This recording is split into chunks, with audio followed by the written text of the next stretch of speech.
Salut l'équipe, salut la team, c'est le débrief d'Aka et on est là pour débriefer ce match entre le Paris Saint-Germain et Lille, choc de la 7e journée qui au final s'est soldé sur un nul. Voilà, un nul décevant mais au final pas immérité puisque on va en parler, le Paris Saint-Germain a raté malheureusement l'occasion de pouvoir gagner ce match qui était je pense largement à la portée des Parisiens mais beaucoup trop de maladresse. Et au haut niveau, ça pardonne pas. En tout cas, voilà, c'était le match qui était très intéressant entre Lille et le PSG. Déjà parce que de base, les Lillois sont une équipe qui joue plutôt pas mal au football. Et en plus de ça, c'était bien sûr l'occasion pour certains joueurs de retrouver leur ancien club. J'ai envie de dire, c'était une journée un peu de retrouvailles. On avait Lucas Chevalier, fraîchement transféré de Lille au Paris Saint-Germain, qui a retrouvé son ancien club formateur et qui avait l'occasion de pouvoir rejouer au stade Pierre-Mauroy sous un nouveau maillot, à savoir celui du PSG. Mais c'était également les retrouvailles avec notamment Thomas Meunier, qui est passé au PSG avant de jouer à Lille. Et surtout, Ethan Mbappé. Ethan Mbappé, ô combien important, puisque c'est le petit frère de Kylian, puisqu'il a été formé au PSG. Et on se rappelle tous la situation dans laquelle il est parti du Paris Saint-Germain par rapport au traitement qu'a infligé le PSG à Kylian. Il n'a pas voulu prolonger et il a voulu partir en même temps que son frère. Donc du coup, c'est pour ça qu'on l'avait vendu à Lille. Donc voilà, c'était un match qui était très important. Et au final, la team, c'est un match nul. Match qui a été match qui a été dominé par les Parisiens. Paris s'est créé énormément d'occasions, il y avait beaucoup d'espace, mais on va en parler.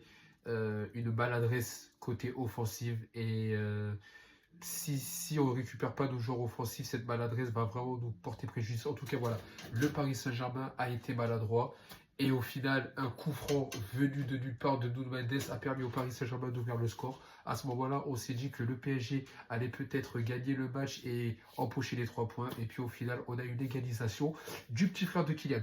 Mais en tout cas, voilà, pour parler de ça, Luis Enrique forcément devait faire avec l'effectif qui était à Moindry. Donc forcément, pas de Désiré Doué, pas de Dembélé, pas de Gvara, pas de Marquinhos, donc pas de João Neves, pas de Fabian Ruiz. Donc du coup, c'était l'équipe qui était remaniée et donc il y en a eu un turnover qui a été même un turnover au niveau de la composition puisque du coup le PSG évoluait plutôt sur un 4-2-3-1. Donc au niveau de la charnière centrale, on était sur un peu quelque chose de classique avec notamment Beraldo et Pacho. Warren Zaïre-Emery qui évolue en poste de latéral droit puisqu'il semblerait que c'est lui la doublure de Hakimi quand il n'y a pas Hakimi et d'ailleurs qui était capitaine, et Lucas Hernandez qui était à gauche. Au milieu de terrain, on avait Mayoulou et Kangili qui étaient légèrement reculés, et puis après sur le haut de l'attaque, on avait Barcola à gauche, on avait Ibrahim Mbaye qui décidément enchaîne les titularisations à droite, le jeune Quentin Djantou qui évoluait en poste de numéro 10, et ensuite on avait Gonzalo Ramos qui était titulaire. Voilà, Ramos et Kangili qui étaient vraisemblablement récompensés par rapport à leur bonne entrée contre le Barça. Et voilà, l'équipe, ça a été un match qui a été compliqué, mais encore une fois, comme je le dis, un manque de maladresse criant devant le but, notamment par rapport à nos deux joueurs que sont Barcola et Ibrahim Mbaye qui ont été très très très maladroits, et on va en parler parce que c'est important d'en parler. C'est pour ça qu'on va faire directement le débrief P2P. Et donc dans le débrief P2P, on va commencer avec le gardien Lucas Chevalier. Donc Lucas Chevalier, c'est simple. Moi je vais le dire les gars, je pense que je le dis débrief après débrief, mais Donnarumma me manque. Et comme je le dis, tant que j'aurais pas vu un grand match de Lucas Chevalier, je continuerai de dire ça parce que au final, oui, Lucas Chevalier a encaissé qu'un but. Oui, Lucas Chevalier a été solide sur ses sorties aériennes, a été assez bon jeu au pied. Mais au final, il y a une frappe qui est cadrée, une frappe qui est vraiment dangereuse, et Lucas Chevalier n'est pas là. Alors, il y a eu une première frappe par Nabil Bentaleb où il a réussi à capter bien le ballon. Mais sur la frappe de Ethan Mbappé, Lucas Chevalier n'est pas présent. Alors après, c'est vrai qu'elle passe sous les jambes de Beraldo et peut-être qu'il est masqué. D'ailleurs, il en parle avec Beraldo à la fin du match. On voit bien qu'il est en train de lui dire que ça passait sous les jambes et qu'il était masqué. Mais le problème, les gars, c'est qu'on l'a déjà dit, Lucas Chevalier, il n'est plus à Lille. Il est au PSG et quand tu es gardien du Paris Saint-Germain, c'est très différent d'être gardien dans un autre club, encore plus en Ligue 1. Quand tu es gardien du PSG, il faut te dire que tu n'as pas beaucoup d'arrêts à faire, mais que les peu d'arrêts que tu as à faire, il faut que tu sois décisif. Et Gianluigi Donnarumma, sur les 6 derniers mois qui lui ont permis d'être le trophée Yachine, avait su être décisif. On a récupéré Chevalier qui est censé nous faire oublier Donnarumma. Force est de constater que pour l'instant, Chevalier, de toute façon, moi, j'avais pas besoin de ce match pour le savoir. mais Chevalier, c'est en dessous de Donnarumma. Et je continuerai à dire que je ne comprends pas pourquoi on s'est séparé de Donnarumma et pourquoi on ne l'a pas gardé au moins une saison de plus pour voir s'il aurait pu faire, pour voir s'il aurait pu faire, excusez-moi les gars, je suis malade, la confirmation. En tout cas, voilà pour Lucas Chevalier, c'était pas évident. La charnière centrale, eh ben, Beraldo qui fait des matchs plus ou moins corrects. Alors, c'est pas du grand Beraldo, c'est pas un grand défenseur, mais pour l'instant, c'est pas des matchs trop dégueulasses. Malheureusement, le ballon du but passe entre ses jambes. Et force est de constater qu'il a pas mis du grillage, mais qu'il a été un peu fautif. Donc voilà, match quelconque pour Beraldo. Pour William Pacho, les gars, je pense qu'on le dit, je le dis débrief après débrief. William Pacho, c'est encore un grand match de William Pacho. Il a complètement éteint Giroud et il a empêché Giroud d'avoir une influence dans ce match-là. Et si Giroud n'a pas eu l'occasion de se créer de franches occasions sur ce match-là, c'est bien sûr parce que William Pacho veillait sur lui. Donc encore une masterclass de William Pacho. Au niveau des latéraux, forcément, on n'avait pas Hakimi, on n'avait pas Nuno Mendes. Warren Zaïre-Emery, c'est encore un match quelconque de Warren. Peut mieux faire. C'était pas un match dégueulasse, mais vraiment peut mieux faire. À un moment donné, il a pris un petit pot de Fernandez Pardo. Et voilà, je pense qu'on va le dire, mais Warren, c'est vraiment plus le Warren qu'on trouve. Et Lucas Hernandez qui, décidément, en ce début de saison, fait de très très bons matchs. Et moi, personnellement, les gars, j'aime beaucoup Hernandez. Je trouve que quand il rentre, il apporte quelque chose. Défensivement, il est solide. Alors oui, il est toujours un petit peu rugueux et il prend toujours son carton jaune parce que c'est un joueur qui est physique, qui est agressif. Mais je trouve que par rapport à l'année dernière, on retrouve un Lucas Hernandez qui fait des matchs solides et qui est de plus en plus correct. Alors oui, il ne prendra pas la place de Nuno Mendes, mais en tout cas, en doublure, ça fait l'affaire. Et content du match de Lucas Hernandez. Au milieu de terrain, Mayolu qui a été un peu moins en vue que contre le Barça, forcément, il était sur une position plus reculée, donc il n'a pas eu l'occasion d'avoir son rendement efficace. Et Kangili qui a fait un match pas dégueulasse au final. Kangili, c'est vrai que j'avais dit que c'était un joueur qui était un peu trop décevant. Mais on voit que c'est un joueur qui est très technique. On le voit que Kangili, c'est un joueur qui est vraiment à l'aise avec le ballon. C'est un joueur qui perd très peu de ballons. Et c'est un joueur qui a un très très beau pied gauche. Bon, malheureusement, il n'a pas eu de chance sur les quelques frappes qu'il a tentées. Mais voilà, Kangili qui était pas dégueulasse. Et quand il y a eu Vitinha qui est rentré et qu'il a évolué plus haut, on a vu que ça lui a fait du bien parce qu'il s'est créé beaucoup plus d'occasions. Concernant notre attaque, les gars, je pense qu'il y a beaucoup à dire. Alors, quant à Jantou, c'est Tatici. Donc c'est Tatici qui honorait sa première titularisation due à ses entrées qui étaient très très bonnes, que ce soit contre le Barça ou contre Auxerre.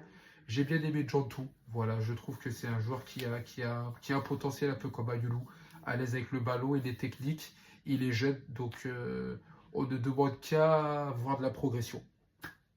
Mais par contre, si on doit parler de son pendant qui est Ibrahim Mbaye, les gars, alors autant j'avais aimé le match de Ibrahim Mbaye contre le Barça où j'avais trouvé que il faisait son match et il était un peu correct et qu'il montrait de belles choses.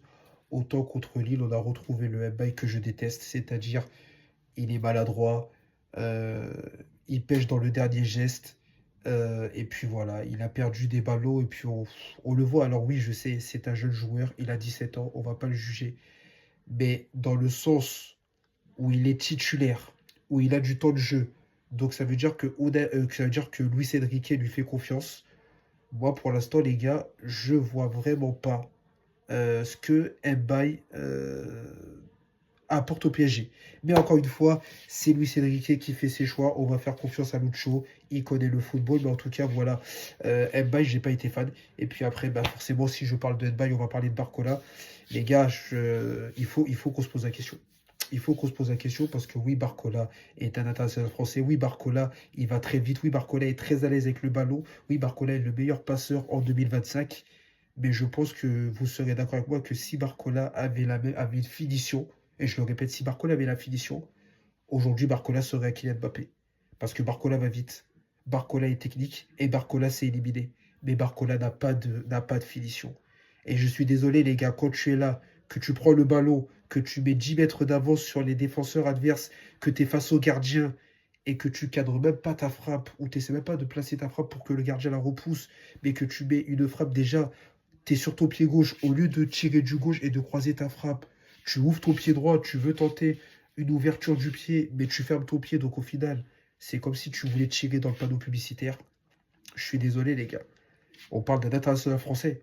Là, on parle pas d'un joueur qui a été transféré à Lyon. On parle d'un joueur qui a été transféré à Lyon. On parle d'un joueur, ça fait 2 ans, qui joue sur les couleurs du PSG. Et on parle d'un joueur qui, au niveau de la finition, n'a pas évolué. Donc, c'est-à-dire que oui, de temps en temps, Barcola, il est beau, il te marque des buts. Mais au final, il n'a pas évolué et il est très maladroit. Et sincèrement, les gars, vivement qu'on récupère notre attaque.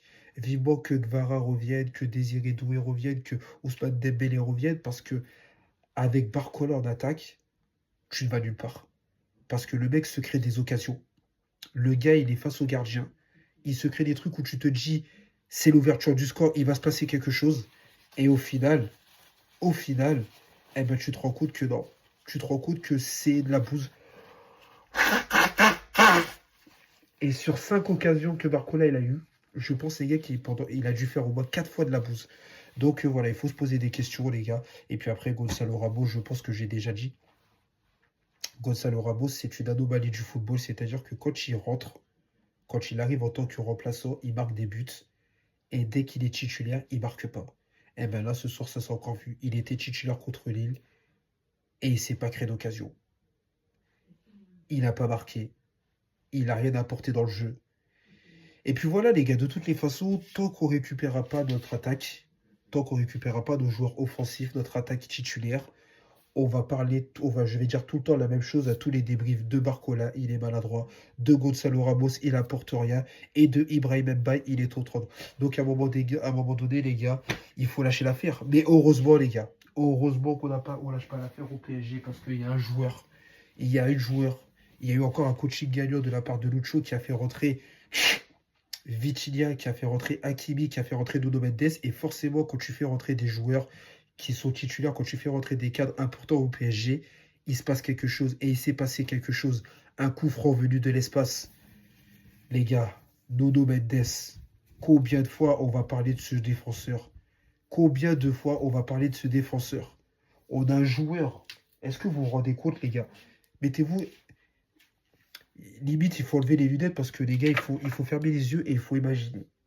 On a un latéral qui défend correctement, qui attaque correctement, qui est capable de marquer des buts, qui fait des passes décisives, qui sait centrer, qui est rapide, qui est technique, qui est un bon tireur de penalty, et aujourd'hui qui te marque des coups francs. Les gars, ma question c'est simple. Qu'est-ce que ne sait pas faire Nuno Mendes? Qu'est-ce que ne sait pas faire Nuno Mendes?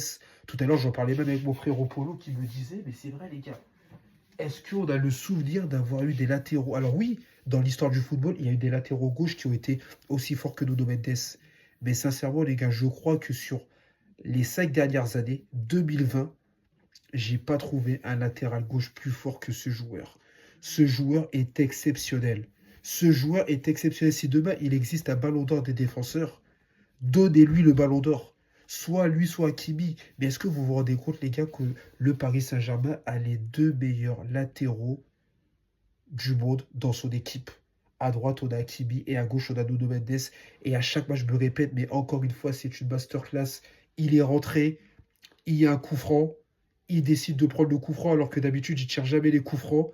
Et il te met une frappe magnifique du pied gauche, pleine lucarne. Et à ce moment-là, les gars, on était là en train de se dire, ça y est, le Paris Saint-Germain va empocher les 3 points, le Paris Saint-Germain va marquer, le Paris Saint-Germain va gagner le match. Et puis après, l'histoire s'est répétée. État de Mbappé qui rentre. Et après, bah, et voilà, il faut rendre à César ce qui est à César. État de Mbappé est un ancien joueur du PSG. Et voilà, c'est lui qui égalise et qui permet à Lille d'accrocher le point du nul inespéré au PSG. Mais comme j'ai dit, les gars, à partir du moment où tu te crées autant d'occasions et que tu as de la maladresse, tu ne peux t'en prendre qu'à toi-même.